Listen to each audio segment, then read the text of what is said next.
Welcome to Matters Financial and Geopolitical from a Frontier. Thank you for stopping by. Just a word, I will be away for the whole of next week, which is probably met with a sigh of relief from everybody, and therefore there will be no podcast during next week. But let me start today's one. Macro thoughts: US crude futures eased back 12 cents to $57.90 after jumping 2% on Wednesday to ground last trod in mid-2015. Brent Crude was last at $63 or just below a barrel. Put up a chart, yes, $62.95. My target is actually $70 a barrel. That's a change of thinking from previously when I was quite bearish. And essentially, I wrote about this on the 13th of November when I said geopolitical risk is biting back hard. And that's why I'm predicting that the crude oil market reprices further to run and will lift Brent crude over $70 a barrel. The geopolitical risk I'm talking about is in the Kingdom of Saudi Arabia, where a 32-year-old wannabe king is making some very dramatic changes about which I've already spoken. But his education is limited to a bachelor's degree in Islamic law from King Saud University in Riyadh. The BND dossier blamed MBS and concluded that the concentration of economic and foreign policy in the hands of the Deputy Crown Prince harbors the latent risk that in the attempt of establishing himself as the heir of the king during his father's lifetime, he will overplay his cards. I would love to have an IQ test done on him. This is the $550 million yacht which he bought on a whim and apparently threw the previous owner overboard. That's a bit of an exaggeration. And my piece from the 13th of November was the capture of a 32-year-old wannabe king. Saudi graft suspects are starting payments for their freedom, sources say. The payments less than a month since the detention show the speed at which Saudi Arabia wants to settle the corruption probe that involved the sudden arrests of royals and billionaires such as Prince Alwaleed bin Talal this month. The purge, while welcomed by some in Saudi Arabia, has also stirred political uncertainty in the kingdom at a time when Crown Prince Mohammed bin Salman is seeking to attract international investment. Authorities estimate that they may be able to recover between $50 to $100 billion from settlement agreements with suspects, a senior official said this week. Suspects are being offered settlements to avoid trial, the Saudi official said. If they accept, talks are held with a special committee to work out the details. Payments are based on amounts authorities believe suspects have amassed illegally, not their entire wealth.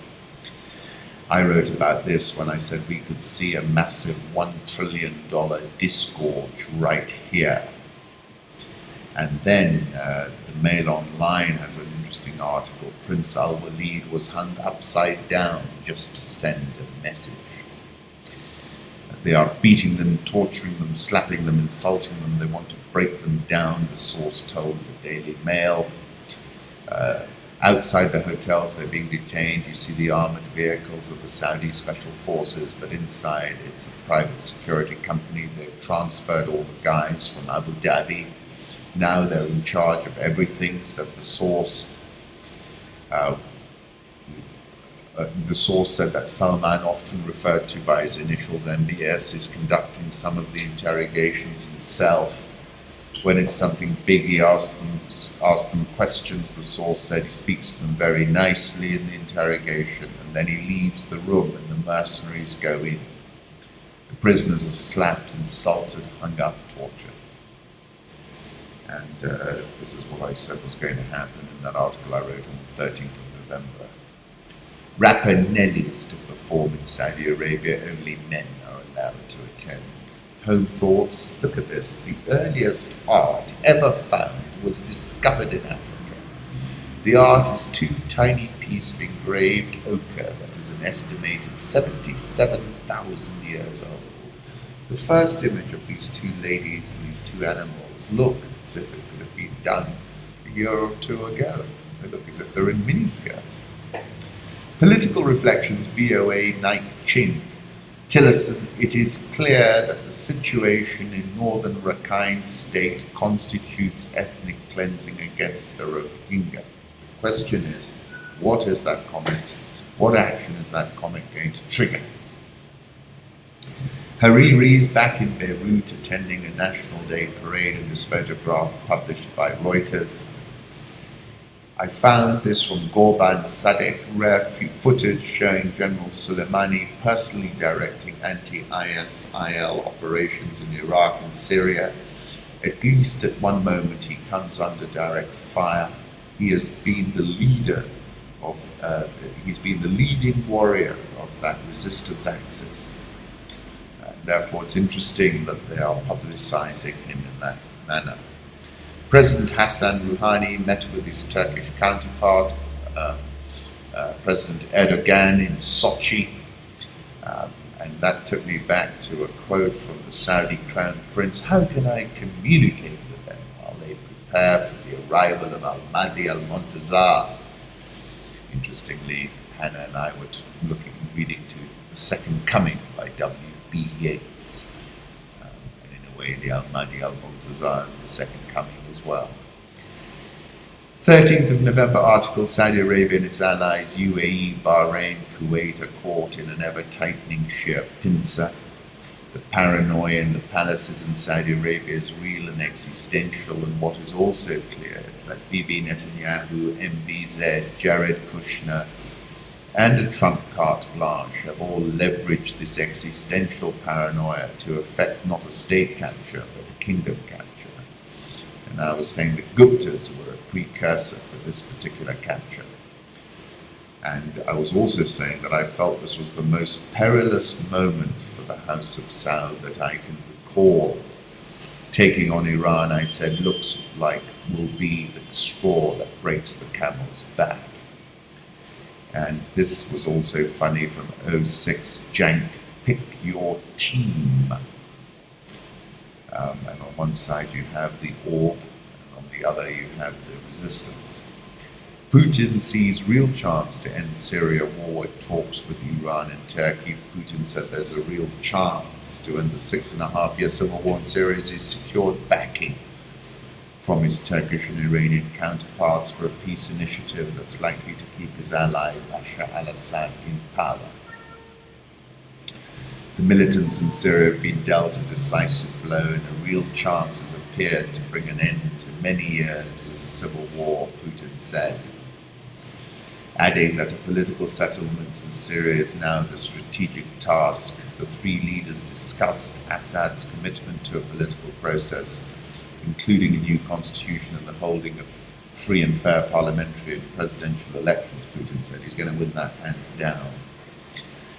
And I go back to, I concluded by saying it's taken 25 months start to finish for this intervention. Take it back to October 2015 when he stood up at UNGA, Putin that is, and said, I cannot help asking those who have caused the situation, do you realize now what you've done? And then he intervened in Syria. I said he fancies himself the fly catcher, in Syria the fly trap. And I said the speed of execution confirms that Russia is once again a geopolitical actor that will have to be considered. And I said it's a breathtaking rebound. 25 months start to finish. In his first public speech, incoming leader Emerson Mnangagwa says Zimbabwe is witnessing a new and unfolding democracy. And, I've seen many comments. One was saying this is just ZANU-PF, which is like a snake, which is shedding Mugabe like an old skin, and it's going to be more of the same. It's not. It's not possible. The genie's out of the bottle. He's going to be sworn in on Friday. Received the military training in the PRC in the 1960s, and also attended the CCP's Beijing School of Ideology. So, look, I see it as an inflection point. I don't think it's possible to put the genie back in the bottle. Interesting article also from Reuters. African leaders wanted Mugabe an embarrassment to go. The cable said Zuma told Zimbabwe's long-time leader Mnangagwa the crocodile was a tricky customer with many lines, and that by taking him on, Mugabe was playing with big fire. The plot posited an interim unity government, which is what I'm positing as well, with international blessing to allow for Zimbabwe's re-engagement with the world after decades of isolation from global lenders and donors. 20th of November, I wrote about this. I said ZANU PF need to invite the opposition into government, look for a big cash boost from the international community in order to stabilize the now. So what is clear is that Zimbabwe is entering a new normal, and that in the medium term, Zimbabwe has the potential to be one of the fastest growing economies in Africa. The people want to grab that opportunity with both hands. If ZANU-PF want to be part of a new, more optimistic future, they need to invite the opposition into government, look for a big cash boost from the international community in order to stabilize the now. Bloomberg, Mnangagwa's task, rebuild Zimbabwe's economy from the ground up, saying he'll inherit an economic wasteland that will take years and a complete reversal of some of the government's signature policies to set right. Among Mnangagwa's key challenges will be to revive an agricultural industry that collapsed following the Mugabe sanctioned seizure of mostly white-owned commercial farms. Starting in the year 2000, unlock investment in the mining industry by clarifying so-called indigenization laws that force companies to sell or transfer a 51% stake to black Zimbabweans, and re-establish international credit lines. The quicker policy credibility is established, the more foreign capital starts flowing, said Hasnain Malik of Exotics. Many of the ingredients of a great frontier market are in place in Zimbabwe. While there is much to be done on the government wage bill, recapitalization of the economy and the banking system, the starting point for investor expectations is very low. At times he broke down, calling for his first wife Sally, who died of cancer in 1992, and his son, who died aged 3 from cerebral malaria in 1966. The Jesuit priest assisted him during the discussions, had to remind Mugabe to eat and bathe. They said Grace, a bold public presence over the last few years, was out of sight. As I said, the genie's out of the bottle. Botswana's President Ian Khama listened to his reaction to the political demise of Mr. Mugabe and his advice to Emerson Mnangagwa as he takes power in Hariri. One day after Mugabe was toppled by military coup, Uganda's president in power for 31 years tweets this: the government will be able to look into raising of salaries of soldiers, public servants, health workers and teachers. He's panicking.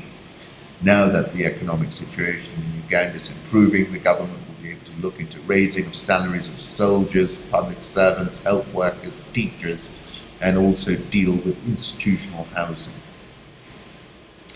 Uganda's Red Pepper editors were detained after a story was printed alleging that President Museveni was plotting to overthrow Rwanda's President Kagame. Not a good idea. In this photograph, you'll see that the Uganda police photograph raiding the media house. I take you back to an article I wrote in November 2014 where I quoted Martin Aglo, a law student from Benin. He told Reuters, after the Arab Spring, this is the Black Spring. During the Arab Spring, now in the bleak midwinter, nearly all commentators, this is 2014, spoke of how this North African wildfire could not leap the Sahara and hit to sub-Saharan Africa. The reasons were that the state, the incumbents, had a monopoly on the tools of violence and would bring overwhelming force and violence to bear. And I said, we need to ask ourselves, how many people can an incumbent shoot stone cold dead in such a situation? 100, 1,000, 10,000.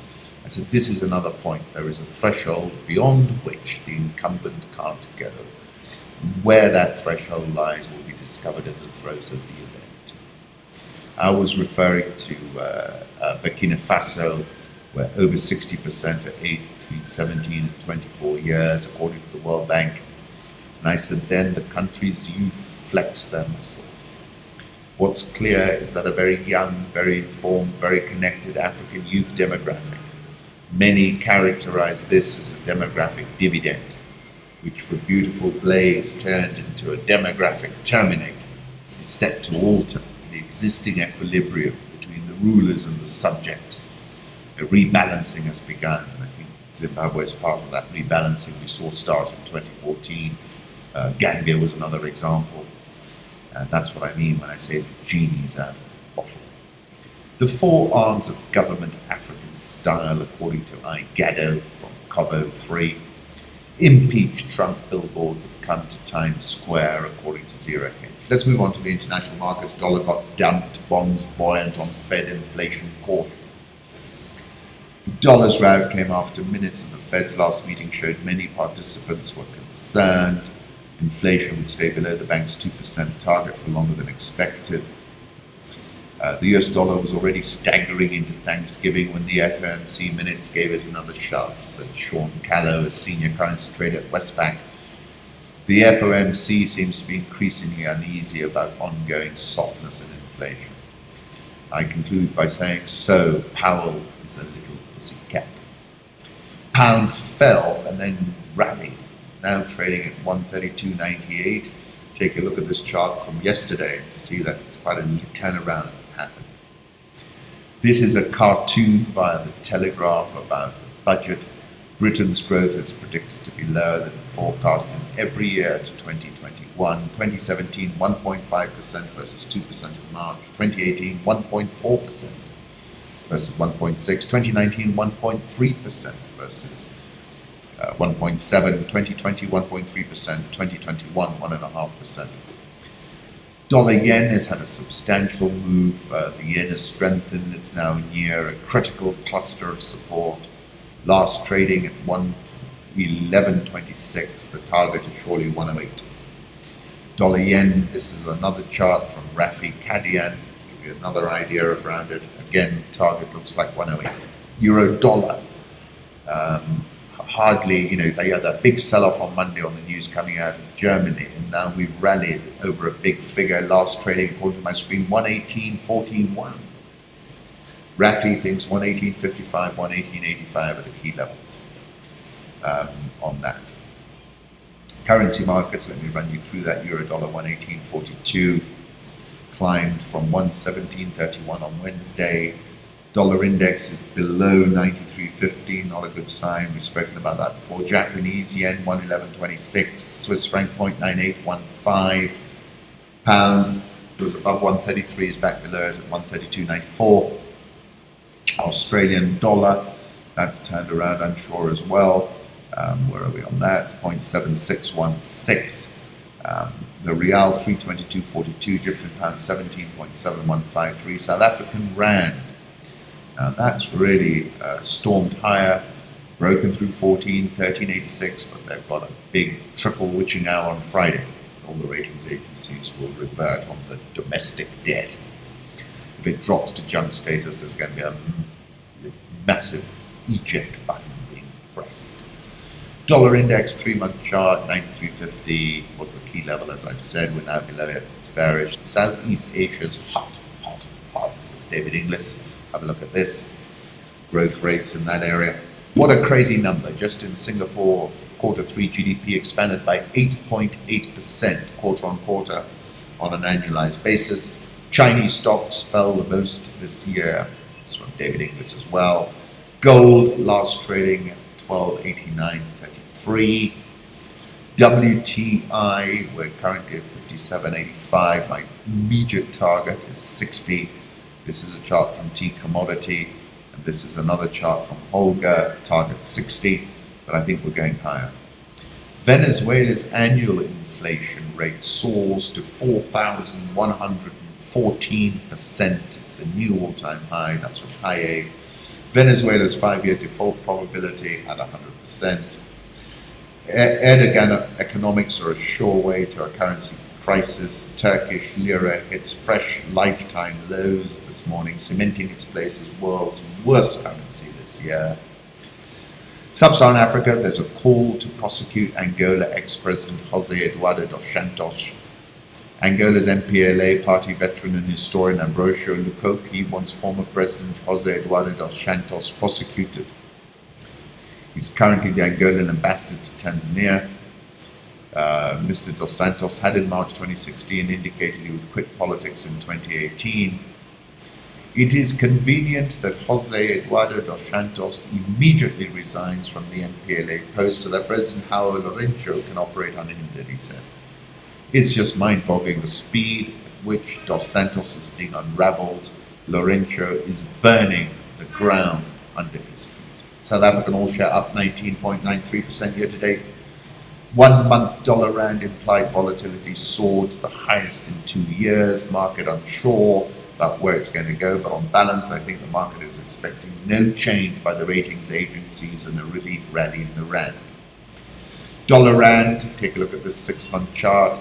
Facebook plans to train 50,000 people in marketing in Nigeria. Nigerian all-share up 36.22% year-to-date. Ghana Stock Exchange Composite Index up 51.4% year-to-date. Zambia's central bank cuts lending rate to 10.25%. Maize prices in East African capitals, interesting comparisons. Ethiopia bets on clothes to fashion industrial future, AGOA in particular. President Kenyatta causes a stir as he walks to a meeting at the Treasury, that's from KBC. Very interesting report by the World Bank's Apurva Sanghi, standing out from the herd, an economic assessment of tourism in Kenya. And there's interesting points. Dynamic CGE simulations confirm earlier results that safari tourism dominates in terms of growth and more equitable income distribution benefits. This derives from its complementarity with agriculture, its low capital intensity and multiple and intensive backward linkages with the rural poor. Most of Kenyan tourism is targeted at the spectrum of the market where profit margins are low and where volumes need to be high to break even. Somewhat ambitiously, Kenya's Vision 2030 sets a target of 5 million tourists, which would require a 4- or 5-fold increase in tourist numbers.